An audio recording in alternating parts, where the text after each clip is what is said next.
Penyebaran Islam pada masa Daulah Abbasiyah. Daerah-daerah yang berhasil ditaklukkan pemerintahan Abbasiyah dikembangkan menjadi pusat-pusat peradaban Islam seperti Baghdad, Isfahan, Tabaristan, Ghaznah, Halab, dan Bukhara. Perluasan daerah kekuasaan masa Daulah Abbasiyah tidak semata demi kepentingan politik. Akan tetapi, para khalifah memiliki kepedulian terhadap negeri-negeri yang tertindas. Oleh sebab itu, para khalifah berkeinginan untuk menyelamatkan dengan cara menguasai daerah tersebut. Seperti kerajaan Ghana yang berhasil ditaklukkan tahun 1067 Masehi. Kemajuan ilmu pengetahuan. Kepedulian para penguasa terhadap perkembangan dan kemajuan ilmu pengetahuan semakin memajukan peradaban Islam pada masa Daulah Abbasiyah. Perkembangan peradaban. Tumbuh dan berkembangnya peradaban pada masa Abbasiyah terjadi setelah perluasan wilayah secara besar-besaran. Faktor yang paling dominan mendorong perkembangan peradaban dan ilmu pengetahuan adalah adanya kebijakan dari Khalifah Abu Ja'far bahwa yang menjadi khalifah harus orang yang mencintai dan dapat mengembangkan ilmu pengetahuan. Perkembangan peradaban dan ilmu pengetahuan pada masa ini salah satunya karena didorong oleh adanya gerakan penerjemahan pelopor. Gerakan penerjemahan pada awal dinasti Abbasiyah adalah Khalifah Al-Mansur.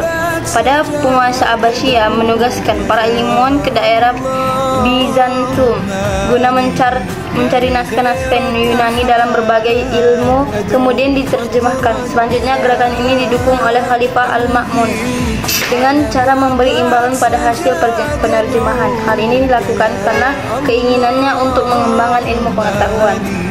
Baitul Hikmah merupakan perpustakaan yang juga berfungsi sebagai pusat pengembangan ilmu pengetahuan pada masa Harun al-Rashid. Lembaga ini bernama Khizanah al-Hikmah atau Hasanah Kebijaksanaan. Namun, sejak 815 Masehi, Al-Ma'mun mengembangkan lembaga ini dan mengubah namanya menjadi Baitul Hikmah, pusat peradaban Bani Abbasiyah. Sejarah mencatat Baghdad sebagai ibu kota dinasti Abbasiyah sekaligus kota dengan peradaban tingkat tinggi, khususnya zaman keemasan Khalifah Harun al-Rashid. Pada saat itu, Baghdad muncul sebagai pusat dunia. Baghdad juga memiliki kemakmuran dan peran internasional yang sangat luar biasa. Namun, selain Baghdad, terdapat juga kota-kota yang dianggap menjadi pusat peradaban pada masa Abbasiyah. Kota-kota tersebut adalah Samarra, Kal, Anhar, Bukhara, dan Samarkand. Perkembangan ilmu umum. Yang pertama, ilmu filsafat. Filsafat adalah ilmu yang membahas secara mendalam sebab dari segala sesuatu berdasarkan pikiran dan rasio. Tokoh-tokoh filsafat. Yang pertama Al-Kindi, yang kedua Al-Farabi, yang ketiga Ghazali, yang keempat Ibnu Rushydin.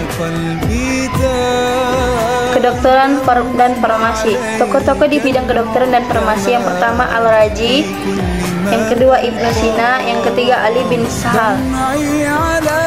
Matematika. Tokoh-tokoh di bidangnya itu seperti Al-Khawarizmi yang pengarang kitab Al-Jabar.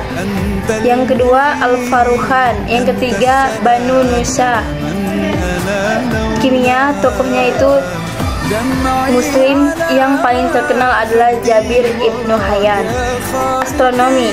Tokoh-tokoh astronomi yang pertama Al-Fazar, yang kedua Al-Birun, yang ketiga Al-Farhan. Teologi. Abu Hasan Al-Rasy'ari, dua Abu Mansur Maturidi, yang ketiga Wasil Ibnu Atha, yang keempat Ahmad Ibnu Ja'far At-Tabari.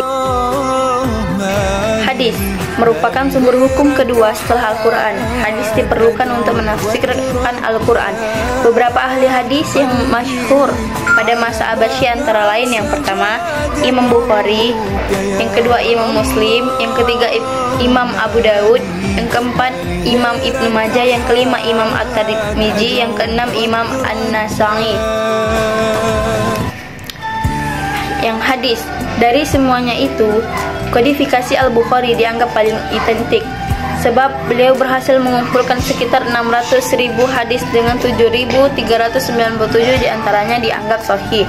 Setelah Imam Bukhari, kodifikasi yang juga dianggap otentik adalah milik Imam Muslim, sehingga dua orang ini mendapatkan julukan Sahihain. Tafsir. Perkembangan ilmu tafsir pada masa kekuasaan Bani Abbasiyah mengalami keemasan. Pelopor ilmu tafsir adalah Abdul Ibnu Abbas dan Ibnu Mas'ud. Sedangkan para ahli tafsir yang terkenal dari kalangan tabi'in antara lain Imara Sufyan bin Uyainah, Waqi al-Jarrah, Syu'bah al-Hajjaj, Zaid bin Harun, dan At-Tabari. Di antara beberapa mufassir tersebut, At-Tabari dianggap sebagai ahli tafsir terkemuka. Salah satu karyanya yang bisa dinikmati hingga sekarang adalah tafsir At-Tabari. Pimpinan pemerintahan. Pimpinan Daulah Abbasiyah dipimpin oleh seseorang khalifah sebagai pemimpin tertinggi, dibantu oleh wizarat yang dijabat oleh menteri atau perdana menteri. Dalam menjalankan pemerintahan dibentuk Dewan Al-Kitab yang dipimpin oleh Raisul Kutub dan dibantu oleh beberapa sekretarisnya. A. Kitabul Rasil, B. Kitabul Kariz, C. Kitabul Jundi, D. Kitabul Syurtihan, E. Kitabul Qadhar. Dalam menjalankan pemerintahan negara, wazir dibantu beberapa rasul Diwan. A. Diwan Al-Kahzir, B. Diwan Al-Diyah, C. Diwan Az-Zimazu, D. Diwan Zundi, E. Diwan Al-Mawaliyat Gihan, F. Diwan Al-Barid, G. Diwan Ziman An-Nafaqat, H.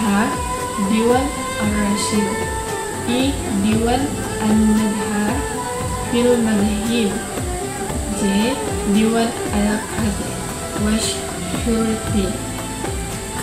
Diwan Al-Atta wal Hawaris, I. Diwan Al-Khawasham, Diwan Al-Khalid. Pada Daulah Abbasiyah, tata usaha negara bersifat sentralisasi, disebut juga dengan istilah An-Nadimun Iddal Al-Markaz. Wilayah negara dibagi ke dalam beberapa provinsi, yang dimana di dalamnya imar dengan gubernurnya yang bergelar amir atau imarat. Pada waktu itu ada 3 mazhab, yaitu Imarat al-Istiqlal, Imarat al-Khazah, dan Imarat al-Islam. Pada wilayah hanya diberikan hak otonomis terbatas. Yang mendapatkan hak otonomi penuh adalah desa yang disebut Al-Quran dengan kepala desa yang bergelar Syekh Al-Quriyah. Tanda kebesaran dan kehormatan untuk mewujudkan kebersamaan khalifah ditetapkan tanpa kebesaran, dan lambang kehormatan tanpa kebesaran meliputi al-burat, pakaian kebesaran, al-khatim yaitu cincin atau stempel, dan akad atau semacam pedang. Lambang kehormatan meliputi al-kutub yaitu pembacaan doa bagi khalifah dalam khutbah, Jumat Asy-Syikkah yaitu pencantuman nama khalifah atas mata uang, dan at-tahiyat yaitu lambang khalifah yang harus dipakai oleh tanda polisi dan para pejabat. 4. Perang pada masa Daulah Abbasiyah. Struktur kemiliteran sudah tertata di bawah Jundi, terdiri dari angkatan darat dan angkatan laut, terdiri dari Al-Jundul Mushtaq. Kesatuan tentara pada masa itu terdiri dari Arif, membawai 10 prajurit, Nakib membawa 10 Arif, Qaid membawai 10 Narif, dan Amir membawa 10 Qaid. 5. Baitul Mal. Baitul Mal berfungsi sebagai lembaga keuangan yang menopang segala kebutuhan pemerintahan. Baitul Mal pada saat tersebut terbagi menjadi 3 diwan, yaitu Diwanul Khazanah yang mengurusi perbendaharaan, kebendaraan negara, Diwanul Azhar yang mengurusi kekayaan negara dan hasil bumi, dan Diwanul Khazairul Ashiyah yang mengurusi perlengkapan perang. Kekaliman. Pada masa Daulah Abbasiyah, kekuasaan politik telah mencakup unsur-unsur kekaliman. Pada hakim tidak lagi berjika dalam memutuskan perkataan, tetapi mereka berpedoman pada setiap kitab-kitab dasar, 4 atau mazhab-mazhab lain. Organisasi kehakiman juga mengalami perubahan, antara lain telah dibentuknya jabatan penutupan umum atau kejaksaan. Disampaikan telah dibentuknya instansi di bawah Fathil Al-Qadhu dengan kehakimannya yang bergelar Al-Khatib. Tugasnya mengurusi perkara-perkara yang berhubungan dengan agama yang umumnya. B. Al-Hisham dengan hakimnya yang bergelar Al-Mustabhis. Putusnya menyelesaikan perkara-perkara yang berhubungan dengan masalah-masalah umum dan tidak. C. An-Nadhan fil Madhalim dengan kehakimannya yang bergelar Syahibul atau Qadir Marhan. Tugasnya menyelesaikan perkara-perkara dengan dari kedua pengadilan pertama atau Al-Qadhun dan Al-Hikmah. Kemunduran dinasti Abbasiyah. 1. Perebutan kekuasaan di pusat pemerintahan setelah Al-Mutawakkil 232 sampai 247 Hijriah. Naik tata dominasi tentara Turki semakin kuat. Mereka dapat menentukan siapa yang diangkat jadi khalifah. Sejak itu, kekuasaan Bani Abbas sebenarnya sudah berakhir. Kekuasaan berada di tangan orang-orang Turki.